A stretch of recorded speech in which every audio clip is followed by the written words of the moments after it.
li ñuy dund wala li ñuy xeex seen ak yelleef ak li ñu gis njiitu réew mi wax ko démb naka nga jàngatee ñoom journaux yi tey jii li ñu xëyee tey jii ci 8 mars bi. Bon, on aimerait plus souvent que mu ñëw l'esprit critique rek c'est-à-dire que tey bu ñu fàtte ne 8 mars du folklore te defe naa ne tey ñëpp a ngi wax bonne fête tey du bisub fête bisub xeex la. bisub revendication la bisub xool at bi. lan la ñu def ci àq ak yelleefu jigéen. faire le bilan xam nga donc tey boo gisee ñëpp def une bi di sargal jigéen ñi di waxu parcours jigéen ñi liñ ñu fàtte wax mooy diggante daaw ak ren lan la réewum Sénégal def de plus pour àq ak yelleefu jigéen ñi. donc loolu dañu koy fàtte on met en avant les femmes non c'est pas une journée de la femme journée de la femme am na ci mois de mai la. du tey aujourd'hui on parle des droits donc damay xaw a rappeler juste que ne dañu wax ci jigéen ñi wax ci parcours jigéen ñi du loolu la ñu soxla en fait dañu soxla nit ñi wax ñu depuis daaw ba ren lan la ñi nga xamante ne ñoo ñu jiite def de plus ci suñu ay àq ak yelleef lan la ñi nga xamante ne jigéen ñi nekk ci àll bi dañuy wasin di dee lan lañ ci def ba saafara ko diggante daaw ak ren jigéen ñi nga xamante ne ñi ngi dund manque de reconnaissance yi nekk ci entreprise yi jigéen ñi nga xam ne ñi ngi ci biir sëy yi jigéen ñi nga xamante ne ñi ngi ci biir société bi lan la ñu def en termes de droit lan la ñu def en termes de projet et les bilans qui ont été faits parce que tamit xaalisu réew mi dafa am budget bu ñu jagleel jigéen ñi loolu donc on n'a pas eu de bilan on a des célébrations et c'est bien dommage parce que en fait dañuy jël folklore bi di masquer li nga xamante ne mooy li leen war donc bon c'est bien de parler des parcours des femmes mais loolu beneen bés la waroon du tey je suis un peu étonnée que kenn rek ci journaux yi deful le bilan par rapport ak daaw ak ren lan moo changé ci action ak xaalis bi ñu jagleel jigéen ñi fan la jaar ak yan jigéen lañ ci jàppale poste de santé yi nekk ci àll bi est-ce que jigéen ñi nañ doon juree doom seen suivi prénatal est-ce que diggante daaw ak ren ça a avancé jigéen ñi nekk université mi nga xam ne même un paquet de serviettes hygiéniques diggante daaw ak ren est-ce que ce mal là ça a été réparé bu ñu ko réparé wul lan lañ ci def diggante daaw ak ren jigéen ñi nga xamante ne yoru woon dara financé nañ leen fan la ñu toll diggante fii ak ren quelles sont les projections ñan la ñuy financé déwén defe naa ne loolu dañ ko deful et c'est un peu dommage quoi. Awa Mbaye waaw soxna Naata lii daanaka at mu jot lii la ñuy gis ñun ñu nekk ci presse bi déjà on est habitué à ça mooy chaque 8 mars la une presque de tous les journaux dañ ciy def jigéen ñi di fàttali ne tey moom mooy bis bi nga xamante ne moom lan leen jagleel Gabriel mi ngi koy wax dañu waroon def bilan mooy problème nag bilan Sénégal ñun dañu am problème bilan tey le quotidien Gabriel li nga doon wax sànq ci la ñu wax parce que ça ce sont les unes am na yenn journaux yoo xam ne ci biir dañuy def yenn dossiers yi on voit par exemple le quotidien bi wax ci retard bi am ci autonomisation bi Awa voilà donc di wax ne kon chaque 8 mars lii la ñuy gis waaye bu ñu waxee folklore bi ak li nga xamante ne moom lañ koy fêter chaque année boo xoolee ñi ko fi njëkk a def kon faute bi kon ñoom la parce que bu ñu waxee ne folklore boobu ba léegi at mu jot ñu def ko kon ñi ko fi njëkkee kon vision bi ñu amoon ci journée de la femme kon ñoom ñoo def voilà ñoom ñoo def erreur waaye comme ni ma koy waxee rek démb ñu ngi ci doon wax ci rédaction bu ñu waxee ne 8 mars nit ñi nuróole nit ñi fête ak yooyu man benn partie bi damay wax ne 8 mars juste rek bu ñu jëlee tissu jox ko jigéen juste c'est pour le symbole. c'est pour le symbole. Par exemple feetu par exemple waaw ñu ngi yëkkati yow ñu ngi doon kii ci suuf ngoro ci suuf nga tas suñu ngoro demal jël Chérif. ñu ngi yëkkati Malick Thiandou kay lu ngeen bëgg la ci bëgg ma jéggal ma si àgg bi dañ maa dàq non amul problème nga ko saf koro waaw bàyyi ba suba nga eggale ko waaleykum salaam Chérif ñu bàyyi la nga dalal suñu beneen invité surprise bi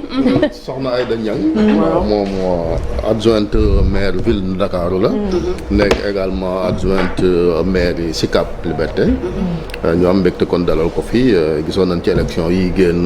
moom i taxawaay bi nga xam ne taxawoon nañ ko ci yeewi askan wi ba fi mu toll kon ville de Dakar bokk na ci ña fay nasaka nocc kon li Gabriel doon wax xëy na moom soxna Aïda mën naa bokk ci ñi parce que bu ñuy wax wàllu autonomisation alors que collectivité territoriale libéral yi en terme de décentralisation ñoom it j'espère que surtout maire bu Ndakaaru gis nañ Barthélémy Dias yenn saa yi mu woo soxna yi di leen dimbale on espère que ci wàllu autonomisation foofu tamit bëgg nañ soxna Aïda xam naa bu ngeen ko joxee kàddu gi ñu bàyyi ko mu nuyoo après awa eggali après ñu jox soxna Aïda Niang kàddu bi ñu ngi lay ziar di la dalal jàmm soxna Aïda. maa ngi leen di delloo ziar di leen nuyu di leen remercier ci invitation bi di wax ni tey en tant que journée pour la lutte des droits des femmes c'est un honneur pour nous ñu ñëw participer ak def suñu xel ci waxtaan bi. D'accord merci beaucoup Aïda. Awa yaa ngi doon wax sànq ci tolluwaay bi n'est-ce pas. voilà ci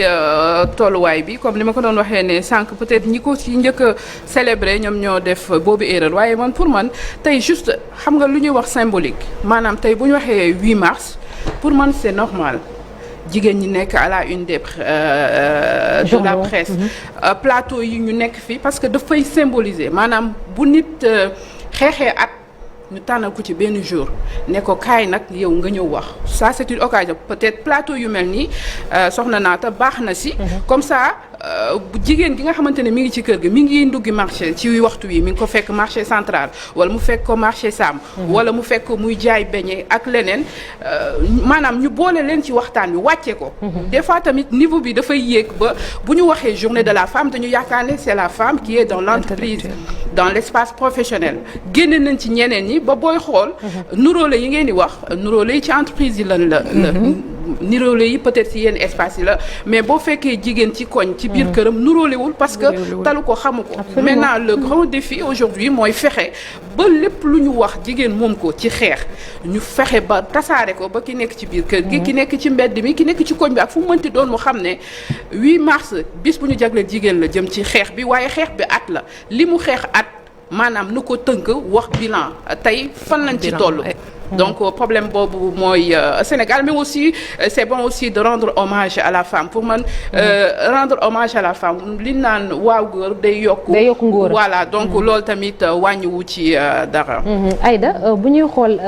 ci at yile weesu Sénégal am na ay jéego yu ñu fi def waaye ba léegi rëq-rëq yi soxna yi bokk na ci li ñuy ñaxtu ñu ngi naan code de la famille ñu xoolaat ko ndax bokk na ci li gën a néewal doole soxna yi bokk na ci itam li tax ñu leen di gën a fitnaal ndax peut-être côté diine bi rek la ñuy xool mais am na aspect yoo xam ne moom moo gën a am solo. waaw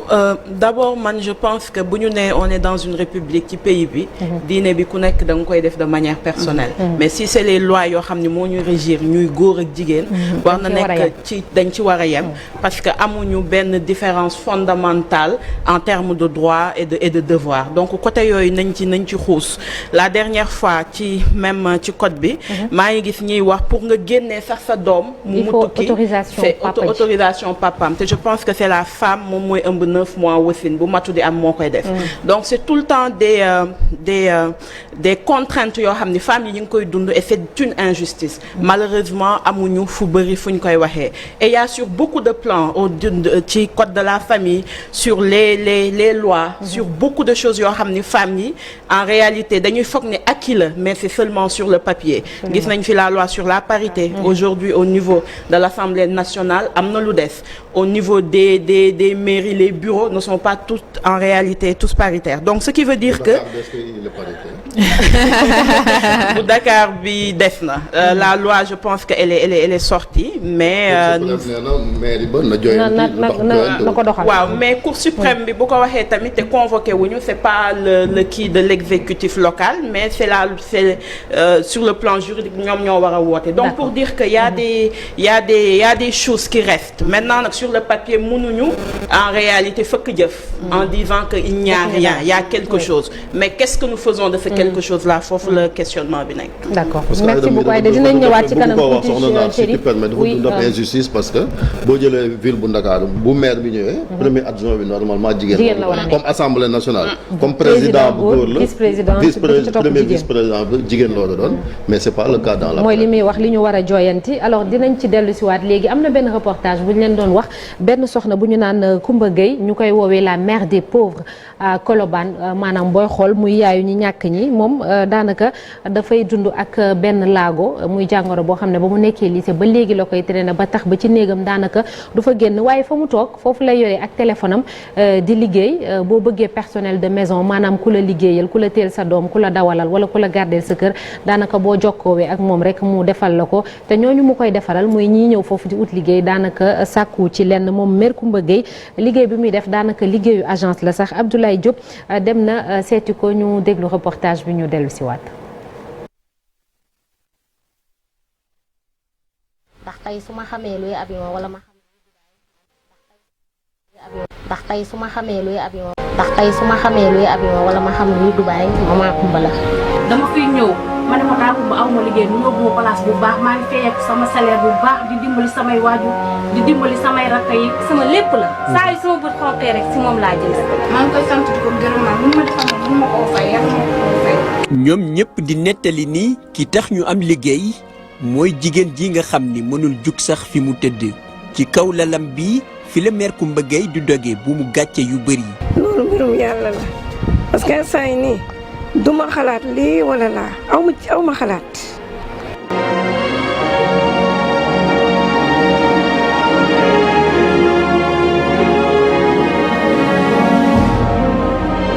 jëm nañ ko teg ci chaise bi ngir waxtaan ak moom waaye nes tuuti rek jàngoro ji daaneel ko ñu mujj tegaat ko ci kaw lalam bii di bureau. bi ma gëjee dox nag yàgg na 76 laa gëj a dox parce que lii daf ma dal sama yoonu école dama fa xas salu école baa ngi ni sama ginnaaw Misara Colobane mais léegi Moustapha Cissé lañ ko tuddee fa xas salu rek fekk Bata Colobane mu ngi fi loolu rek ma fa xas salu am na ku ma yëkkati ma jàll beneen yoon may wàcc ci escalier classe bi 4e ma boreeku affaire bi loolu la ma ñëwee daal su ma defee 6 mois hôpital su ma génnee daal affaire bi daf may daaneelaat ma delluwaat di def loolu ba mu yàgg olof yi tamit sama papa sama yaay sonn na ci ak samay mbokk dama dem nag ba ñu xam ne léegi mbiru yàlla la daal comme ni ma la ko waxee. mère Coumba dëkk ci wetu marché Colobane ni nekkul ci benn réseau social moo tax foo ko fekk lu bari mi ngi yore téléphone am di jokkoo ak ñi soxla liggéey wala ñiy sàkk ku leen liggéeyal. liggéey bi dina nekk fóotkat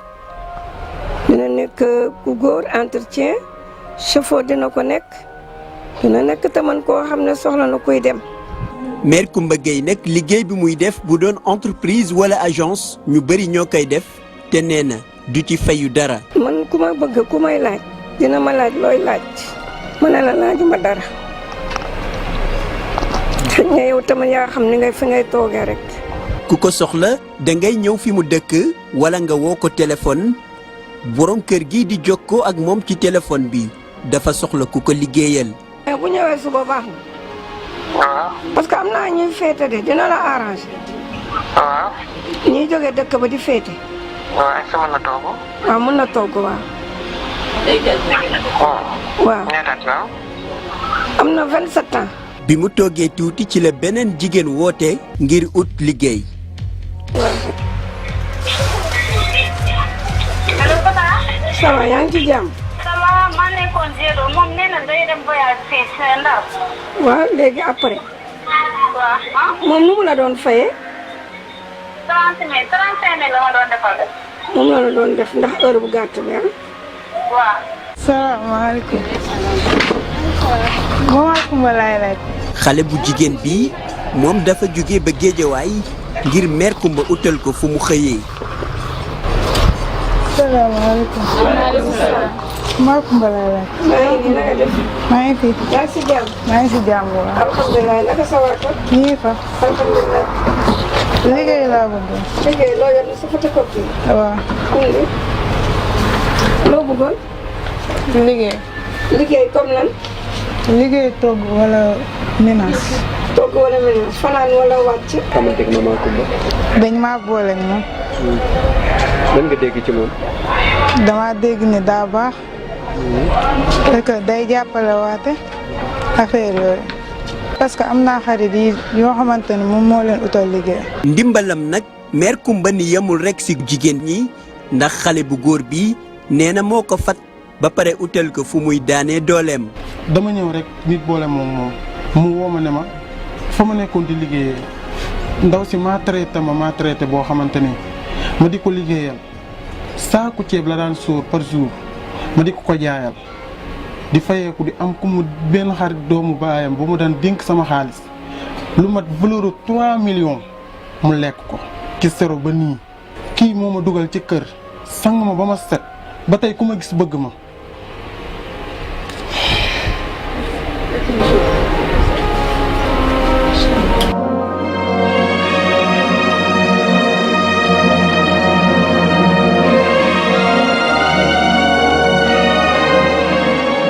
bu fekkee amul boroom kër wala ay bant njabootu ay magam ñooy njabootam seede yi nit ñi def ci moom mujj tooyal xol yu bari yaayam bi ko jur moom manul sax sànn ci ay kàddu ndax xol bu fees. daal ba mënoo wax daal mënoo ma wax baat bi bañ na doy na. merci beaucoup Abdoulaye Diop Khadim Ndiaye ci montage bi tamit muy un reportage à la fois triste et extraordinaire. Awa Mbaye gis nañ soxna si malgré laago bi nga xamante ni moom lay traîner depuis des années comme ni ñuy faral di wax moom toogul rek ne pataaral. dafa nekk di dimbali ay nit. maanaam mu boole ñaari xeex yoo xam ne da koy def en même temps. voilà xeex yi mu sumb bari na soxna naata di wax ne kii boo xoolee xam ne handicapam dafa diis parce que ñeenti cëram yëpp benn doxul. tétraplégique voilà donc wax nañu ko waaye comme li ñuy wax ne laago ci xel la moom fexe na elle se bat même ci kaw lalam bu ñu ko tegee mu tëdd moom mi ngi utiliser téléphone am ndax tey ñu ngi wax. stylo ak feuille. voilà stylo ak feuille donc moom grâce au téléphone moom mi ngi exister. di wax ne combat bu metti lay mëne te ñi ko wër tamit ñoom itam xam naa combat la ñuy mëne parce que tamit koo xamante ne cëram yëpp bañ maanaam lépp danga ko koy defal ñi ko wër tamit ñu ngi mëne un combat pour sa survie di wax ne jigéen ji ku jara sargal la di wax ne par rapport au thème de cette année un monde digital inclusif boo xamante ne jigéen ñi ñoom itam si lañ bokk maire bi fësal na ko maanaam moom grâce au téléphone moom mi ngi connecté wu WhatsApp ak lépp di liggéey di wutal ay nit liggéey te xaaru ci dara. donc moom peut-être nit ñi fayuñu ko waaye moom ci xelam maanaam lii da koy yokk maanaam tane ak wér ndax xam nga ne cerveau buy dox day tax nit ki ci boppam du fàtte ak itam dina mën a dëgërlu. kon mère bi moom elle mène un combat pour elle-même waaye tamit elle mène un combat pour les autres maanaam ñu fexe ba mën a am lu ñu suturloo li tamit lu am solo la di wax ne tamit ci wàllum technologie xam naa moom tamit mère bi bu amoon am na xeetu fauteuil yoo xamante ne moom bu ci toogee comme elle a un handicap lourd voilà dina ko mën mu autonome tuuti di wax ne kon comme ni ñu koy waxee 8 mars jigéen ñi boo leen génnee dinañ xam ne ndakate nekkul ne ku yor ay tànk rek di dox moom moo mën a xeex ku tëdd ci kaw lalam tamit mi ngi xeex kon xeex bi c'est à tous les niveaux. Gabriel ci sens boobu noonu parce que bu ñu wax 8 mars tamit c'est l'occasion ñuy wax femmes yi tamit ñuy gën a góorgóorlu parce que du te toog kese parce que ku wax droit à côté y a des devoirs aussi maanaam nga jóg dem liggéey te maire bi parfait exemple la ci mi ngi am ay jafe-jafe terewul toogul di xaar malheureusement dañ koy gis ci jamono ji parce que balaa ngay laaj tamit faaw yow tamit nga mën a defal sa bopp dara. non xam nga li mu doon wax ne sànq ne moom dans les questions des bilans xam nga dafa am jigéen ñi. mais am jigéen ñi nga xam ne elles sont doublement victimes. parce que dañu nekk ay jigéen am handicap. mais dans le budget yi nga xam ne dañuy attribuer jigéen ñi bu ñu fekkoon dañuy def bilan dinañu xam perspective yi ak bilan yi. couche de femmes yi nga xam ne dañuy dund ak handicap lañ leen war a defal lan la ñu mën a def ba ñu soulager en fait les handicaps bi nga xamante ne am nañ ko donc malheureusement lu ñuy gis nii moom malgré le fait que y a pas une politique publique qui inclut les femmes handicapées moom elle se débrouille toute seule donc boo gisee genre yi je pense que les gens doivent se dire que ne les femmes ont envie Gabriel peut-être doxal bi jëmmal ko moom mooy jafe c'est ça. Non, il y a pas de politique publique. C'est-à-dire que quand tu vas dans les ci dëkk yi nga xamante ne ni c'est des politiques publiques lan la ñuy defal jigéen ñi benn lan la ñuy defal jigéen ñu handicapé yi te ci biir jigéen ñi handicapé yi ñi nga xamante ne mënuñu dox. Est-ce qu'on leur octroie des fauteuils comme li nga doon wax sànq est-ce que dañ leen di jox loi d'orientation sociale moo fi nekk mais boo gisee tey kii même bu ñu ko joxoon fauteuil mënu cee génn Sénégal mënul génn ci mbedd bi parce que les rues sóoraale wuñu leen en fait on les a exclus de la société et malheureusement même bu ñuy tabax tali yi même bu ñuy def mbedd yi même bu ñuy tabax kër yi ak entreprise yi duñ leen sóoraale parce que même boo leen joxoon fauteuil bi dafa am fu mu jaar fu muy yem donc quotidiennement en fait ñoom tamit même bu ñu respecté wul droit wu jigéen ñi mais droit wu handicapé yi tamit ñu ngi koy ñàkk respecté donc doublement c'est un handicap parce que ñoom même boo jëndoon fauteuil jox ko fan lay génnee bu génnee fauteuil bi du ko mën a rouler parce que Gabriel tamit y a la loi d'orientation sociale moom mooy ñi nga xamante ne ñoom ñooy handicap ñu am maanaam loo xamante ni lu bëri ci seeni lu ñuy jëfandikoo ñu fàttali leen ak application moo amul ci réew mi parce que dañ koy prévoir dañ naan am na bien évidemment dañ naan par exemple ci bus yi war nañoo prévoir de telle sorte que bu ñu yéeg mu yomb rampe yi que ça soit accès bi mu facile et tout mais sauf que on l'applique pas Sénégal ñun on l'applique pas boo amul bilan boo amul perspective mënoo def bilan boo deful bilan ça veut dire que tu n'as pas fait grand chose donc malheureusement on sort des budgets on les écrit c'est bien beau sur un tableau Excel wala sur un PDF mais dans la réalité des faits dara newu fi pourtant nag ci ligne budgétaire yi bind nañ ko ci lépp génn bu ñu ko deful nag fan lañ ko def donc jigéen ñi nag c'est des handicaps Sénégal am na ay efforts yoo xamante ni boo xoolee fi ñu jógee ak fii ñu nekk nii quand même chemin bu gudd na mais am na ci effort yoo xamante ni muy régime bi fi jot a jaar def nañ ko en faveur déjà des personnes vivant avec un handicap en faveur également des femmes maintenant comme li ngeen di wax il faut que nit ñi di continuer di améliorer les conditions parce que dara doyul comme ni ñu wax des fois fu ñu gis faay ñu xool naka lañ ko mën a régler moom moo tax quand même y a des budgets même boo xoolee gouvernement bi fi nekk gis nañ ay DER boo xamante ni li ko tax a jóg mooy c'est pour les jeunes pour les femmes ci wàllu financement am na yeneen structure mais maire ku moom mi ku jar a taxaw la moom it parce que dañoo taxaw ci son cas parce que handicap ci xel la moom li muy def déjà dafa def te yàlla tax defu ko ngir dugal ci poosam pour jot ko téléphone sax c'est déjà très difficile boo ko doon woo pour nga jot ko parce que son téléphone comme standard day wuy rek parce que nit ñi dañ koy solliciter et je pense qu'à travers quand même ce document muy ministère de la femme ak les autorités danañ dem fële ci Colobane ay da yéen ñi nekk ci ville de Dakar itam dem leen madame le maire madame le maire ngeen taxaw soxna sociale tamit ministère de la santé sociale ñoom ñooy toppatoo loolu alors ministère de la santé voilà ci wàllum collectivité territoriale yi ñoom tamit seen pàcc ci ligne yi ndax am nañ assez de marge am nañ assez de capacité doole et tout pour ñoom tamit mën a taxaw ñu mel ni waaw du collectivité yëpp parce que la dernière fois maa ngi koy wax man y a des pouvoirs qui ont été décentralisés mais les moyens ne sont pas décentralisés muy une réalité parce que boo demee dans les différentes communes des fois pour budget bi taxaw sax c'est très compliqué waxuma la Dakar c'est compliqué waxuma la sur les à l'intérieur du pays non je c'est-à-dire bàyyi ma yeggali chéri bu ko déglu ay dama ko déglu waaw donc de ce point de vue Dakar ñi ngi def ay efforts par rapport à l'aspect social parce que malheureusement comme l'a dit tout à l'heure Gabriel Sénégal amuñu une politique nationale sociale tu pars dans des pays développés am na ñoo xam ni bu ñu nekkee ci situation bi am na aide bi war ñi ngi leen koy defal ak taxawu bi war fii malheureusement tey kii kaawam waruñu woon toog ba fii naan ku ko war a jàppale ça devait être pris en charge depuis belle lurette donc ce qui veut dire que y a beaucoup de choses yoo xam ni def na beneen aspect bi ma ciy gis tamit mooy dame bi à personne à mobilité réduite la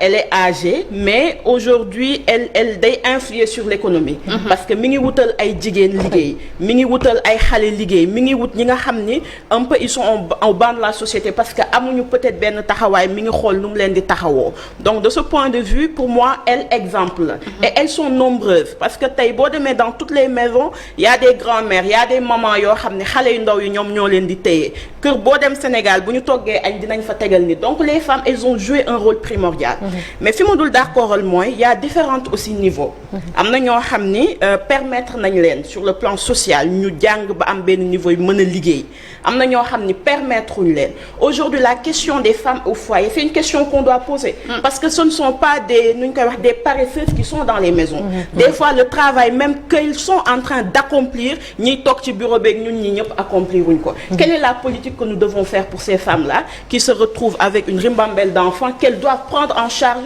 jusqu'à parfois s'oublier et qui sont souvent victimes de violences donc c'est des faits yoo xam ne mën nañ ko jëlee ci différentes natures moo tax la journée d'aujourd'hui pour les droits des femmes ça doit être aussi une journée d'évaluation parce que tey aujourd'hui nii ñu fi toogee nii nekk beaucoup de femmes c'est rare dans les télés mu am sur la visibilité sur les questions sur les questions essentielles yoo xam ne femmes yi war nañ leen ci dégg parce que nous ne sommes pas là que pour parler le 8 mars donc question yooyu nuñ koy def et pour revenir à ta question Chérif man je pense que ce cas-là aujourd'hui dinañ ko yeggee ci fi mu war a yegg et le travail adéquat dinañ ko def mais que ce soit le travail au niveau de la ville de Dakar au niveau de la collectivité moom bi mu nekk mais aussi au niveau nuñ koy waxeetee nationale parce que c'est des femmes qui aujourd'hui elles inspirent parce que tey ñëwuñu ñu c'est une doctorante etc mais elle est consciente de son droit en tant que citoyenne donc de ce point de vue moi c'est le message que je tire ci li muy wax et j'ai été très émue ci jeune bi doon wax tout à l'heure jusqu'à pleurer ça veut dire que jëlee na ko point A jëlee yóbbu ko point B mais elles sont combien de femmes à faire cela et à être duñ koy waxeetee sous le sceau de l'anonymat parce qu'elles n'ont pas les mêmes possibilités que góor bu génn tey jii distribuer bouteille d'eau le lendemain def na ko live Facebook tout le monde est au courant donc c'est la raison pour laquelle cette question même de la digitalisation de l'accès aux femmes à l'information elle est une question essentielle parce que nous sommes nombreuses à faire beaucoup d'efforts mais malheureusement amuñu les mêmes canaux que les hommes et ça c'est la triste réalité. Et c'est dommage. Non, bon, c'est important ce qu'elles disent mais pour mel kaawu mel Kumba bu ñuy wax c'est pas moom waxut sax ñu dimbale ko parce que c'est pour aider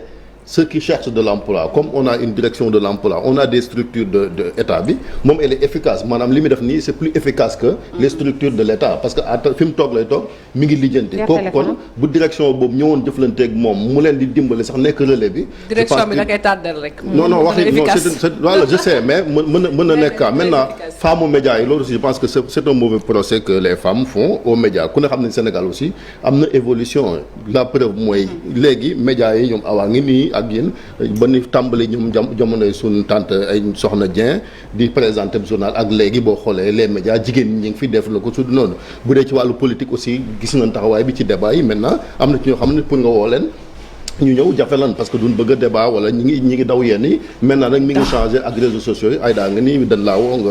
gaaw defaru sa defaru ñëw toog ci plateau bi loolu la pour défendre say idée loolu aussi moom moo xaw a manqué ci yenn frange yi mais gis na ni quand même côté boobu aussi barrière bi jigéen ñi ngi koy gën a franche yi di toog ci médias yi di wax seen xalaat di débat et c'est tous les jours c'est pas tout 8 mars en tout cas fii TFM gis ngeen émission yi ci bëri jigéen ñoo ko fi def ñu invité yi aussi la même chose on n'attend pas le 8 mars on n'attend pas le 8 mars quand même pour vous donner la parole 13% de femmes sur les médias et quand on parle de médias c'est les radios, les télés, la presse écrite, c'est-à-dire qu'au-delà des journalistes, les femmes qui sont visibles, il n'y a que 13%. Donc sous des TFM, et ça nous le saluons, fait des efforts. Moi j'ai été plusieurs fois invitée à des émissions, c'était pas pour le 8 mars, mais nous parlons dans le etc. Mais c'est sur le plan général ci yooyu la ñuy wax et un peu pour donner l'information je pense que cette femme elle est en train de travailler sur l'économie sociale et solidaire il y a le GFF qui est en train d'être organisé et su boobaa en réalité dinañu joxe turam parce que ñi c'est des gens qui influent un peu sur le plan social yoo xam ne war nañ ko war a mën a jëmmal merci beaucoup Aïda merci beaucoup Alaaji Malick aywa alors am na beneen portrait bu ñu leen war a wan tamit beneen soxna la daanaka moom bokk na ci soxna yu néew yu nekk fii ci réewu Sénégal yi nga xam ne dañuy sang néew moom mi ngi tudd Eflosine Ogbo moom dafay sang ay néew 2011 ba léegi mi ngi koy def fële ci hôpital Fann moom daanaka nee na waajuram bu jigéen moom moo ko jàngal métier bi laata muy dëddu àdduna xarañteem bi muy wane ci liggéey bi tax na ba ñu bëri dañ koy wóolu yenn saa yi sax dafay dem di liggéey ak yeneen structure moom nee na amul benn ndimbal boo xam ne mi ngi tukkee ci ñi nga xam ne ñoo di kilifa yi yenn saa yi ci liggéey mi ndax xam nañu liggéey boobu bu xaw xaw a sensible te bu jafe la Moussa Mané ak Lamine Diagne dem nañu ànd ak moom ci reportage bi ñu seetaan ko. maa ngi tudd Efrosine madame Ndiaye plus connue sous le nom de Zi madame Zi ñëpp ñu ci tur boobu lañ ma xamee ma nekk fii au niveau de la morgue de Fann di def toilette di sang jigéenu chrétien yi. nekk na luñ dul faral di gis ci Sénégal jigéen juy sang néew Efrosine bokk ci ñi koy def bis bu jot. juróom-ñeenti waxtu ci suba lee daal di yegg ci bërëbu liggéeykaayam laata dara di xew dina dem saafonteeg ak ay naataangoom su fa jógee daal di waajal dem ca waar wa ay waajuram bokk ci ñu ko tax a bëgg lu muy def. sama yaay ak sama tante sama magu yaay yal na suuf oyof ci kawam ñoom ñoo ma initié ci liggéey bi sama tante ko doon def après mu initié ci sama yaay. léegi sama yaay initié ma ci ni mu ma ci initié nag mooy 2 ans avant muy def AVC dafa mel ni ku ko xamoon daal di ma ne daal dama bëgg nga ñëw jàppale ma ci liggéey bi parce que je sens que léegi sama yaram bi daal ça ne va plus ma ne ko mun na ma waaw ma ne ko amul problème man j'avais déjà l'amour de ça ndax dama ko bëggoon loo xamante ne ci famille bi la nekk day nekk loo xamante ne dafa nekk ci yow ma ne ko amul problème ma commencé liggéey bi c'était en 2011. donc 2011 ma commencé liggéey bi ak moom c'était en 2010 même laa commencé ndànk-ndànk ak moom mais en 2011 la ma gën a ancré ci biir liggéey bi 2012 moom mu def AVC man ma continuer di liggéey bi. liggéey bi doon li mu bëgg lool mu jaral ko bàyyi njaay gi nga xam ne ni ci la nekkoon ci ay jamono ngir ñëw jàppale si ay waajuram. jàng naa tuuti mais dama teel a bàyyi école à cause de problème de santé. donc jooju ma eggali samay jàng parce que nga jàngi suba nga toog ak yooyu je préfère toog daal bañ ko def ma consacré wu nag ci samay commerce yi ndaw affaire yooyu ba mu may woon nag di ma dugg ci liggéey bi ma gis sama bopp torop mu nekk lu ma neex lu may def vraiment mu nekk lu may def ak xol bu set wicc mu neex ma torop nag ci liggéey bi may def nii. déjà fii à Fann man maa fi benn catholique bi nga xamante ne man maay sang fii femme catholique yi buñ ma soxlaa dañ may woo ma ñëw liggéey.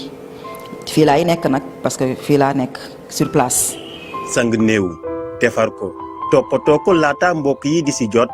nekk na loo xamante ni nii ay waxtu la koy jël. parce que ça dépend aussi ci nit ki ça dépend yenn saa yi nga ñëw fekk mu nickel bàyyi boppam nga defar ko tranquille mun na bañ a jël 1 heure de temps waaye yenn saa yi nga tombé ku xamante ne mën na jël ay 1 heure 1 heure demi de temps. si surtout su fekkee ñi ma woo bàyyi ñu ma liggéey tranquillement parce que lépp tranquillité la bokk nga am lay nekk bu ñu la mayee temps nga liggéey tranquillement je le fais tranquillement et rapidement mais je le fais bien dama koy liggéey bu baax. tey di tiim ay nit yu génn àdduna du ñàkk mu am lu mu def ci yow ci nit en tant que doomu aadama wàccee sa bopp wala gën a xam àdduna est-ce que loolu am na liñ ci jàngee ci lu bëree bëri. bu bëri man dama nekk nit koo xamante déjà man aw moon problème. waaye lii daf ma gën a jàngal àddina ma xam ne àddina amul solo àddina du dara parce que koo xamante ne bu tëddee fu mu tëddee nii tant que defaruñu ko dugg ko ci kees jëbal ko boromam du defal boppam dara nga war a xam ne àddina bi du dara man boobu ba léegi damaa gën a yokk jël àddina bi oyofal ko toujours noonu laay doxee ba fi may liggéeyee nii dañ ma koy laaj ma ne waaye yow xanaa yow doo am problème ñëpp am problème. mais bërëb liggéeykat dafa nekk ku xamante ne ñoom jotuñu wax ñu nit dara donc da ngay oyofal sa bopp mën a nekk ak ñëpp lii daf ma gën a jàngal liggéey bii nii daf ma gën a jàngal ma gën a oyof gën a moytu lu bëri daf ma gën a jegeel yàlla. tey daanaka fu ne la ko nit ñi di woowee ngir mu ñëw sangal leen seeni néew Zi comme ni ko njege ñaaleem yi di woowee di ñu xamal ni lenn waralu ko lu dul bëgg-bëgg bu mu ciy àndal ak toppatoo bi muy toppatoo we néew yi. je suis là en permanence dañ may woo ma préparé déjà jox leen sama liste de fourniture yi may soxla pour sang bi après ñoom ñu jënd ko jour bi ñu ñëw ma defaral leen. maanaam ci gàttal ñoom mën nañu wax ne dañ lay yombalal sax liggéey bi. dañ lay yombalal liggéey bi te def xam nga yenn saa nga am 2 à 3 ci journée bi donc di nga mën a xam ku ci nekk ban heure nga ko mën a jox yenn saa du nekk même ci même hôpital bi nag yenn saa mu nekk fii yenn saa mu nekk ci beneen hôpital parce que damay def tour bi fu ne lañ may woo. du rek hôpital Fann fii ngay servir. non du fii kese fii laa nekk mais ñi may woo yenn saa yi seen corps yi du nekk fii seen défense yi du ñu nekk fii mën na nekk ci beneen hôpital ñu woo ma pour ma dem di ma ñaan ndax dinaa mën a ñëw parce que c'est pas aussi facile mais toujours est-il que damay am toujours jot pour ñoom parce que ñoo ma fi tax a toog. lan la jigéen ñi koy def ñoo bariwul wala yow parce que yow lañ ci taamu. jigéen yi koy def am na ñoo xamante ne pour commencer am na ñoo xamante ne ñoom ci seen famille dañu am ay mères yoo xam ne ñoo lañ koy defal yenn saa mères yi ñëw ne ma naa leen won ni ñu koy defee naa leen jàppale wala mu ñu paree ma defaral leen ko bu mu baax parce que ku xam sama liggéey man xam li may liggéey am na ñoo xamante ne sax ñoom dañuy naan non mères yi nañ toog ñu jël kii mu defaral ñu parce que kii wóolu nañ liggéeyam ak affaire yooyu. sa premier contact ak corps néew mën nga ñu ko expliquer premier jour bi. mën naa leen ko expliquer kay. naka la demee. demeewu leen lu dul yenn yi mayu yàlla nag pour nga ñëw benn instant nii rek premier contact ak néew nii nga defal ko sans aucun problème ngay gis sa kër tiituloo defoo dara loolu mayu yàlla la du ci man du ci kenn loolu yàlla koy maye donc contact bi ma def ñi bëri dañ ma koy laaj sa premier contact ak néew lan nga def defuma lenn damaa yegg sama kër tëdd nalaw ba yandoor ça ne m'a rien fait. bis bu jot Parcelles Assainies lay daal di jóge ngir ñëw liggéey ci hôpital Fann 2011 ba tey muy daan dooleem gisul benn yoon dimbal bu jógee ci nguur gi. ñun ñi fi nekk déjà ñun on n'est pas embauché du motivation du lenn du transport du lenn ñun ñi ñuy woo pour ñu liggéey liñ ñuy jox donc la ñuy sukkandikoo la ñuy jëfandikoo te ni ngi sant yàlla ba nga xamante ne as tuut boobu ni ci am yàlla mu ngi ñu ciy ubbil loo xamante ne dafay raw suñu njot parce que dañuy naan lii est-ce que ñun dinañ ci mën a yor famille parce que boo xoolee ne man bi ma fi nekkee en 2011 2012 2013 2012 sama yaay def AVC 2013 sama borom kër génn àddina ma nekk ay xale yi ndaw ay tout tànk di leen yor ci sama maigre yi may yor fii nii te buñ la woowee te du chaque jour nag lañ lay wopp nga liggéey parce que tamit nit du toog rek di ñaanal nit dee parce que dee buntu bu nekk lay fëgg na sama buntu man ñaari yoon donc ñetti yoon du ma kenn du ñaanal nit dee mais lu mënul ñàkk boo xamante ne nit bu génnee àddina dañ ko war a defar ba mu rafet dañ koy def waaye du question que dañuy ñaanal nit dee mais hôpital war nañu bàyyi xel ñun ñu fi nekk parce que yenn saa yi da ngay defar ñoo xamante ne ay néew di doole lañ yaay jël sa alal yow di ci def kon hôpital yi bu ñu jàppalewu du baax.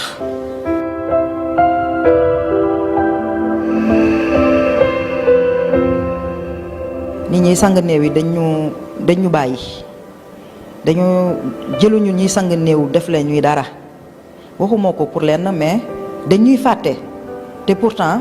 médecin yi comme ni ma ko toxee woon sama beneen interview fi médecin bu ñu tëlee ñun la ñuy yónnee ñun bu ñu paree rek après ñun la ñu koy yónnee ñun ñooy def li si des te hôpital Fann nekk na hôpital boo xamante ne nit ñi dañ ko tàmm li tax nit ñi tàmm ko mooy rigueur bi nekk fii liggéey bi fi nekk ci rafet ci professionnalisme bu fi nekk néew ma nekku ci yeneen hôpitaux yi de mais fii li fi nekk amul fenn. fukki at ak ñaar mu nekk ci liggéey bi madame Ndiaye am bis boo xamante ni nii du ko mus a fàtte ci dundam. est-ce que mus nga sang néew nga ñibbi image yi di dellu ci yow ngay fàttaliku mu am lu mu lay def. bu baax du benn du ñaar sax du benn du ñaar ñetti yoon sax mooy sama tante bi nga xamante ne déjà moom moo jàngaloon sama yaay liggéey bi ak ñaari femmes yoo xamante ne vraiment ñooñu dañu amoon confiance ci man ba mu ëpp dañu amoon confiance ci man ba nga xamante ne bu ñu amee seen xarit bu seen mbokk génn àddina sax seen waa kër sax dañu dem ba xam sama tur man dañuy naan woo leen diw woo leen madame Ndiaye woo leen madame Zi parce que kooku ñu wóolu nañ ko ci liggéey bi mën nañ ko bàyyi tout tranquillement mu liggéeyam ba mu baax kooku ñëwaat ñooñu moom ñu génnee àddina bi ma seen waa kër woowee xaw moo ne ñoom la mais biñ moo leen tegalee fii ci taabal ba ma tiim leen damaa yuuxu ci lu ma musul def damaa yuuxu ba doomam yi seen doom yi ñoo ma téye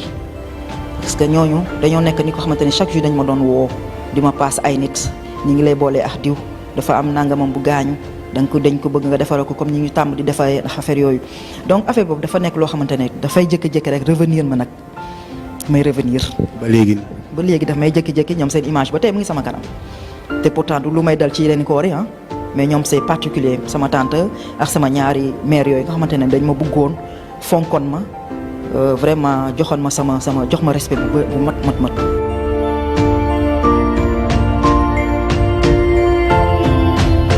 ma xëy see fii lu may njëkk a def mooy ñaana may dugg ci salle bi déjà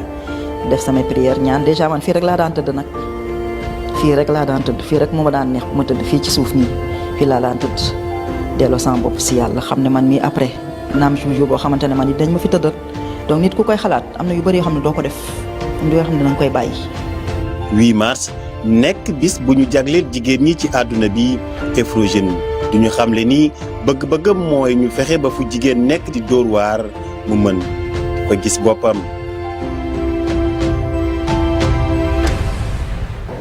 merci beaucoup Moussa Mané Lamine Diagne ak Khadim Ndiaye ci montage bi Awa Mbaye yéen ñi nga xam ne yéen a yëngatu ci wàllum santé dañuy dem di wax naan dee dañ koy faral di miis ndax ci la bokk xañ na ci liggéey bi vraiment mu nekk benn métier boo xamante ni bu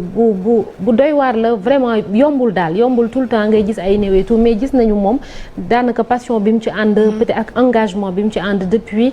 plus de 10 ans mu koy def moom mu nekk loo xamante ni lu xaw a jafe la daal. voilà métier bu xaw a jafe la soxna naata fi nit ñi mujjee moom foofu la tànn maanaam di fa yëngatu. nit koo xamante ne ala kulli aal bis dina ñëw nga faatu. ñu tiim la sang la jébbal la sa borom moom foofu la tànn ne foofu lay yëngatu maanaam bu ñuy xool sax jigéen lu ci gën a bari dañ naan du ñeme waaye moom ñeme na daf ko métier mu doon loo xamante ne nag daf koy def ak pas-pas parce que mi ngi koy wax nit ñi dañ koy woo. dëkk ak beneen hôpital parce que wóolu nañ ko parce que nit ki tamit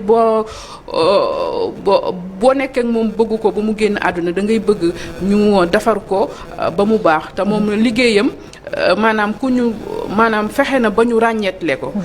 te xamante ni dañu nekk société boo xamante ne peut-être nit ñi dañuy stigmatiser jigéen ñi si boppam sax ñoom ñooy stigmatiser seeni moroomu jigéen waaye moom ragalul loolu li xale yi di wax naa ragalul loolu parce que yàlla la si jiital parce que loo xamante ni mooy mujj maanaam yow tànnoo liggéey fenn loo xamante ne bu ñëpp paree maanaam bu docteur yi jéemee ba sonn ñeneen ñi jéem ba sonn ba suñu borom ñëw moom mu ñëw di yëngatu si loolu donc loolu imaan la di wax ne métier la ko def mi ngi koy def ak nu mu waree di wax ne 8 mars bi moom tamit ñu ngi koy rendre hommage di wax ne tamit nañu ko xool fi hôpital bi mu nekk ak yeneen bërëb bi ba mu am jumtukaay yi war sujet boo xamante ne sujet bu sensible la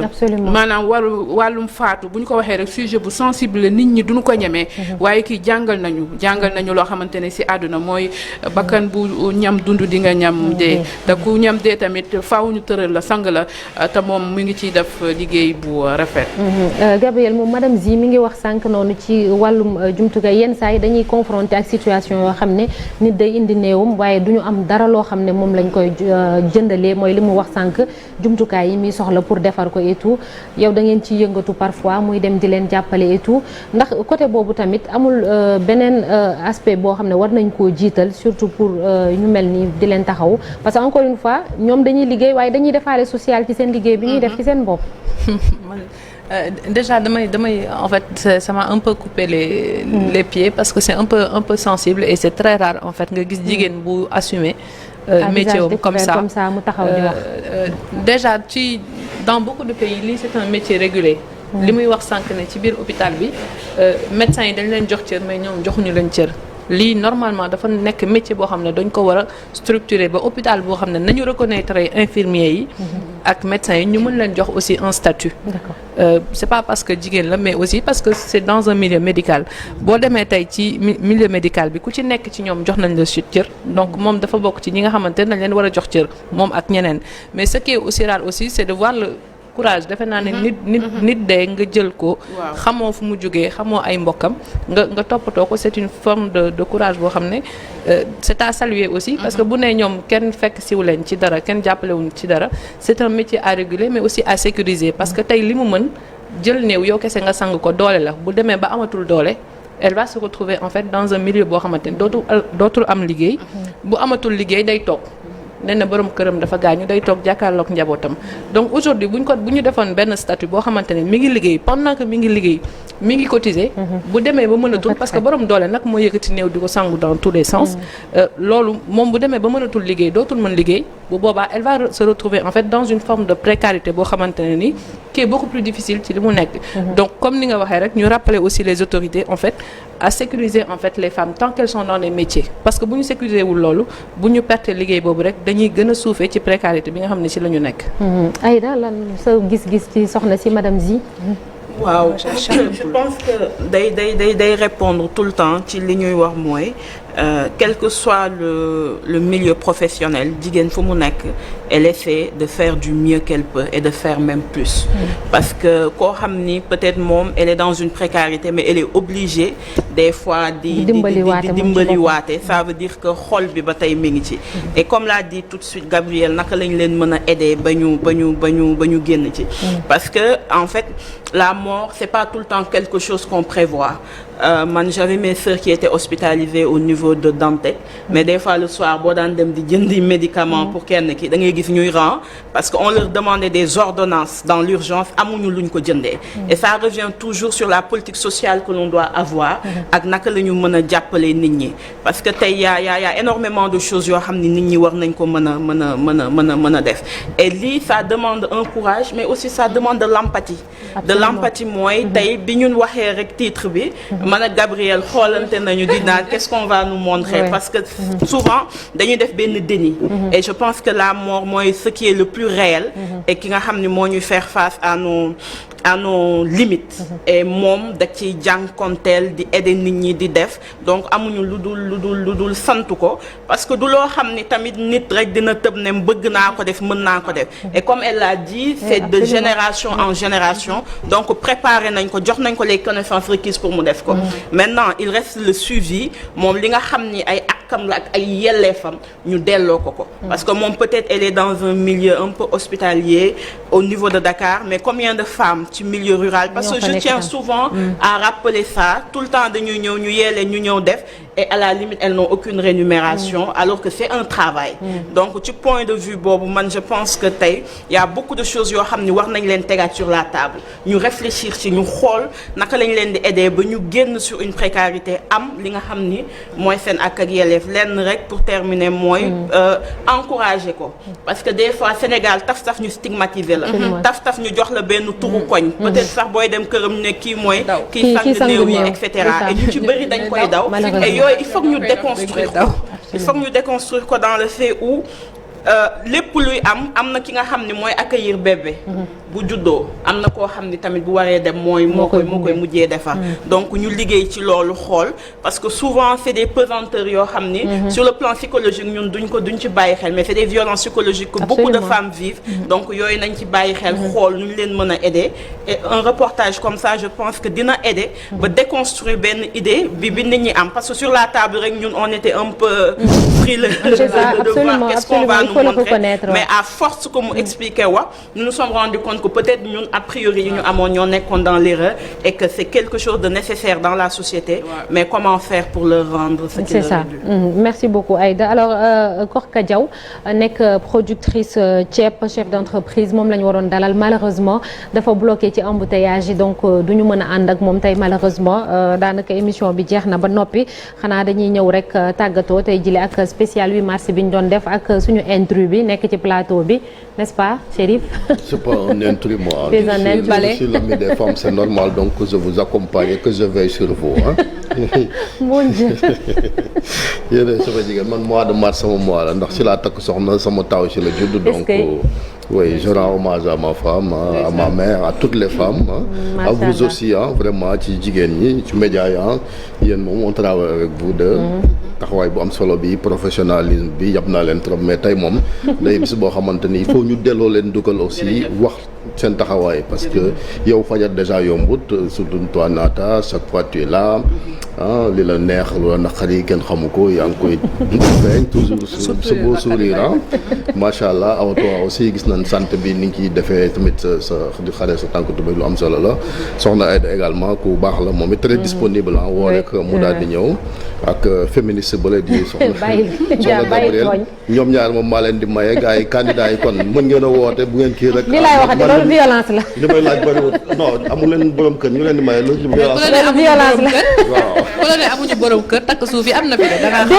dégg naa balaa ñoo pare am na ñu nekk de l'autre côté ñoom nee nañ pare nañu y a des candidats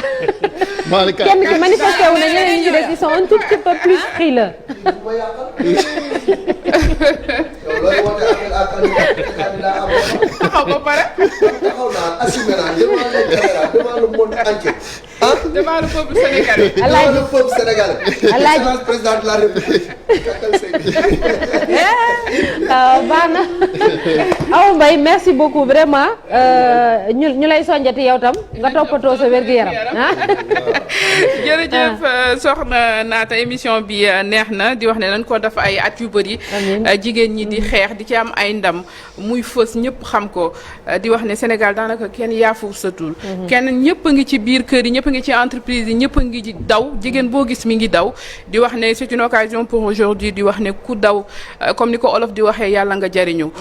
ku jariñu yàlla nga fekkee yàlla na barkeel di wax ne 8 mars jigéen lan ko jagleel xeex bi muy xeex waaye itam am na ñoo xamante ne des fois dans nos vies c'est des femmes qui nous marquent moi je vais commencer moi à chaque fois dama koy def at mu jot soxna Naata donc dama koy defaat tey at mu jot j'ai l'habitude de dire moi damay rendre hommage à 3 femmes di commencer sama yaay ji ma jur Mboduma ca Jula Albaba Sini voilà di wax ne moom tamit jigéen ju jàmbaar la liggéey na faatu pendant 30 ans buggul dara moom njabootam rek ak ay doomu rakam ak doomu magam maa ngi koy jaajëfal waaye nag ba mu juree ba pare soxna Naata dafa dénkaane mu jox ko soxna Xadi Seck moom tamit mu yar ma moom tamit ma koy jaajëfal ñëpp nee nañ ma yar bi rafet na xaw ma ba xam nag yaru naa am déet macha allah mbay yaram di wax tamit nag di jaajëfal tamit sama goro yaayu colonel di wax ne moom tamit te dafa jafe fukki at ak ñett boo teewee xooloo lijjanti woo te boobu ba léegi mu ne yaay sama doom yaay sama taaw boobu donc ñu ngi koy jaajëfal di wax ne Naata yaay yi fekkewul tamit ñu ngi leen di jaajëfal ñu ngi leen di ñaanal yow di ñaanal xam nga man ak yow a bokk yaay mbay yaram ba aljana moom itam ñu ngi koy ñaanal mu nekk fii daw si di wax ne du ma jooy parce que jigéen ju baax la woon jigéen ju voilà jigéen ju jàmbaar la man ak moom dañoo bokk lu bari yaayam ku baax la ku ma wóolu woon la moo tax chaque jour du ma ko fàtte soxna Naata tey du ma jooy di wax ne tey par rapport ak ci thème bi ñu ngi wax ne un monde exclusif un homme voilà ñu ngi wax un monde inclusif xaaral ma changer ñu ngi wax un monde ñu ngi wax un monde inclusif un monde digital inclusif di wax ne jigéen ñi ci wàllum grossesse yi nekk ci école yi wàllum grossesse yi nekk ci école yi ñu ngi lim ay diwaan plus de 100 wax nañu Ziguinchor wax nañu Sédhiou wax nañu Fatick am na tey suba sax ku wax ne accès aux réseaux sociaux am na ci benn responsabilité bi te kon boobu bu ñu waxee digital ñun bu ñu yegsee ci digital digital far indir ñu ay lool donc tamit utilisation bi war nañu ko xoolaat di jaajëfal ñëpp di jaajëfal soxna Aïda soxna Gabriel ak Chérif Diop. merci beaucoup Awa merci beaucoup. Mbaye Yaram jërëjëf merci Aïda merci beaucoup c'était un plaisir jërëjëf. waaw un plaisir partagé di la masawu. parce que man dama xam li nekk ci ñàkk waajur. et ci 8 mars bi en fait comme ni mu ko remercier man d'abord sama papa laa ciy remercier. parce que nous sommes des gens moi je m'assume féministe. nous luttons pour les droits des femmes. mais am na ku koy wax naan ñu ci bëri xamuñu ni papa yi des fois ñoo ñuy pousse parce qu'il y a une masculinité positive dans la lutte que nous menons. di sant sama yaay mi ñëw et elle fait partie des gens pour lesquels je pense que les femmes yi nga xam ne elles ont beaucoup sacrifié toog ci kër gi pour njaboot gi parce que am say diplôme am liggéey doom ñëw nga bàyyi ko pour en réalité se sacrifier y a pas plus grand sacrifice que ça. donc de ce point de vue ñu ngi koy def di wax tamit ni que y a des femmes qui se sont battues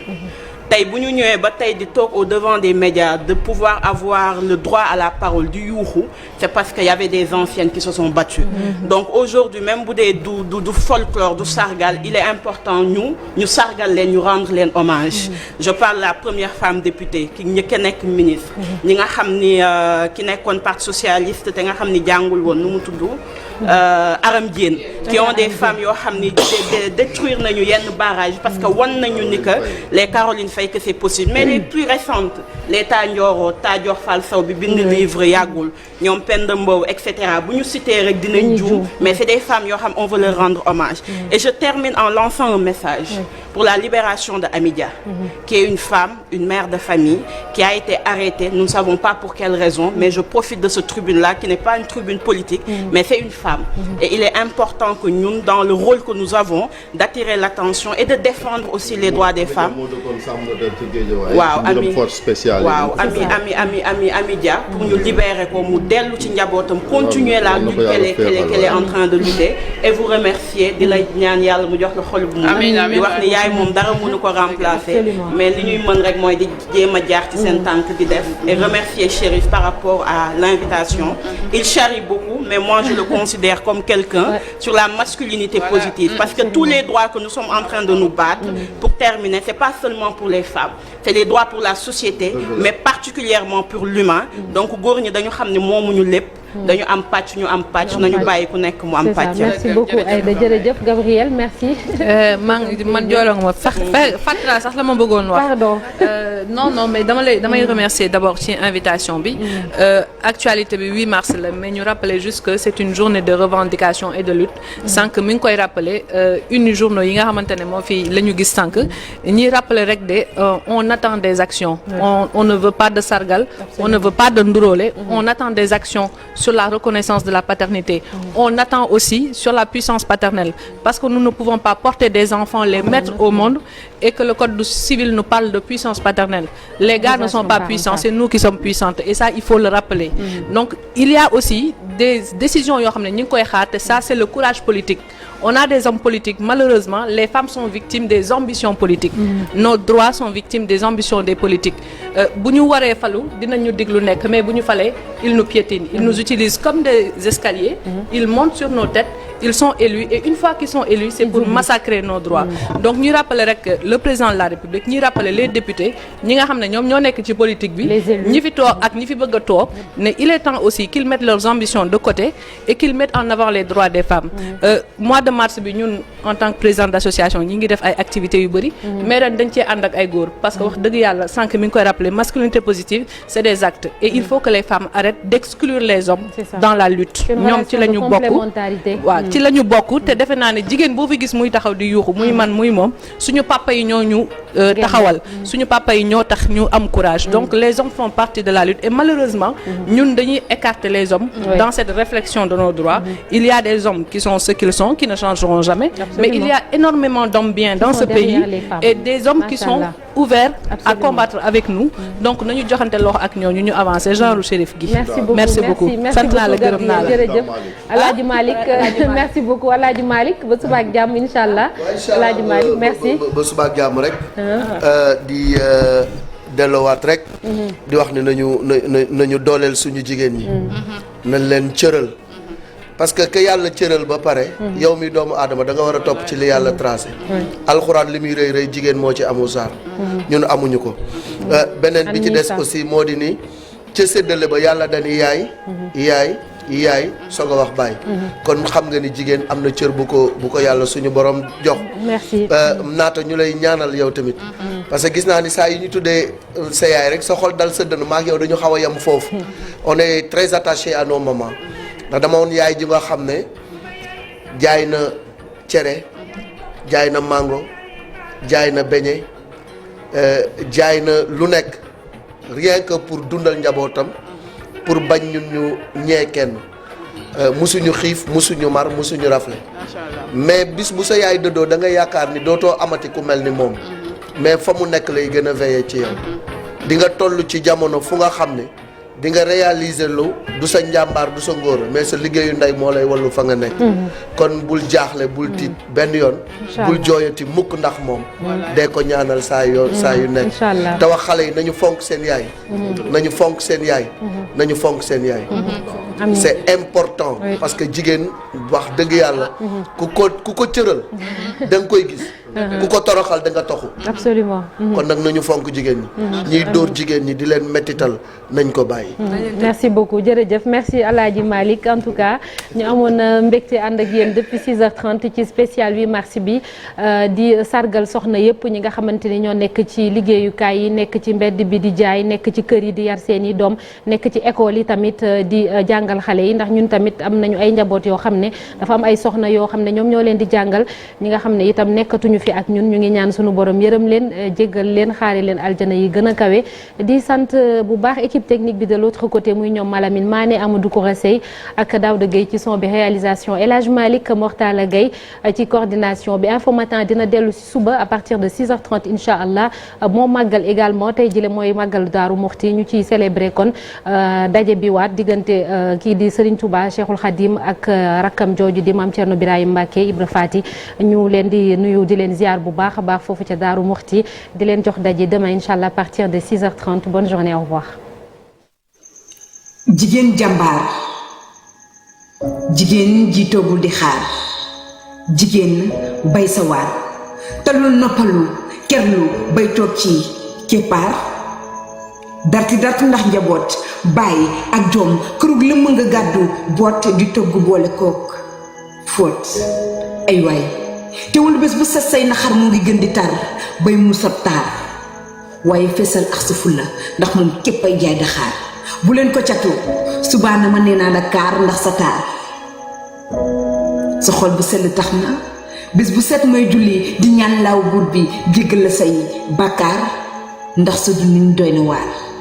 dëgg-dëgg yaay jàmbaar